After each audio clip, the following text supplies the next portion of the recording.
বিশ্বকাপের দামামা বেজে উঠেছে। অপেক্ষার প্রহর শেষ হতে চলেছে।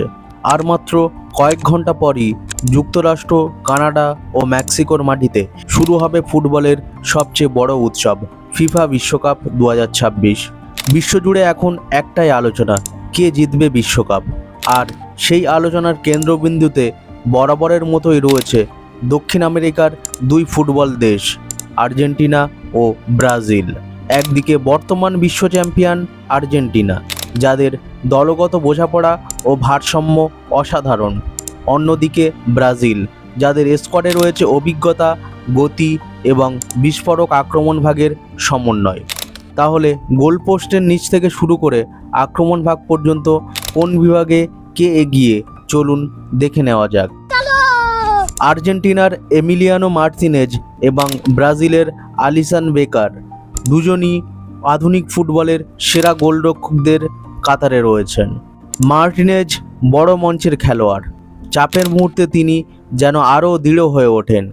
বিশেষ করে পেনাল্টি শুট আউটে তার মানসিক শক্তি এবং প্রতিপক্ষকে চাপে ফেলার ক্ষমতা আর্জেন্টিনার জন্য বিশাল সম্পদ।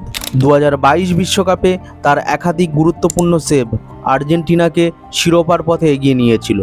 অন্যদিকে অ্যালিসন বেকারকে অনেকেই সবচেয়ে পরিপূর্ণ গোলরক্ষকদের একজন বলে মনে করেন। শট থামানো, বলের নিয়ন্ত্রণ, ডিফেন্সের পেছনে জায়গা কভার করা কিংবা বিল্ড আপে অংশ নেওয়া, সব ক্ষেত্রেই তিনি অসাধারণ। তবে টাই ব্রেকারে তার রেকর্ড মার্তিনেজের মতো উজ্জ্বল নয়। বিশ্বকাপের মতো নকআউট টুর্নামেন্টের বাস্তবতায় মানসিক দৃঢ়তা এবং বড় মঞ্চে প্রভাবের বিচারে এই বিভাগে আর্জেন্টিনার মার্তিনেজ সামান্য এগিয়ে থাকবেন। ব্যক্তিগত মানের বিচারে ব্রাজিলের ডিফেন্স অনেক বেশি সমৃদ্ধ। মার্কিনিয়স, গ্যাব্রিয়েল ম্যাগালায়েস এবং ব্রেমারের মতো খেলোয়াড়দের উপস্থিতি তাদের রক্ষণকে শক্তিশালী করেছে।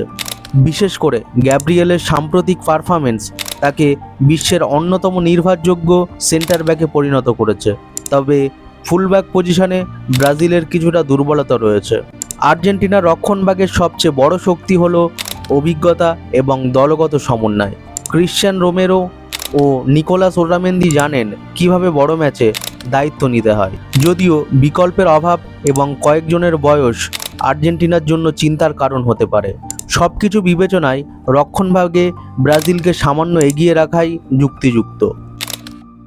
এই জায়গাতেই দুই দলের সবচেয়ে বড় পার্থক্য চোখে পড়ে।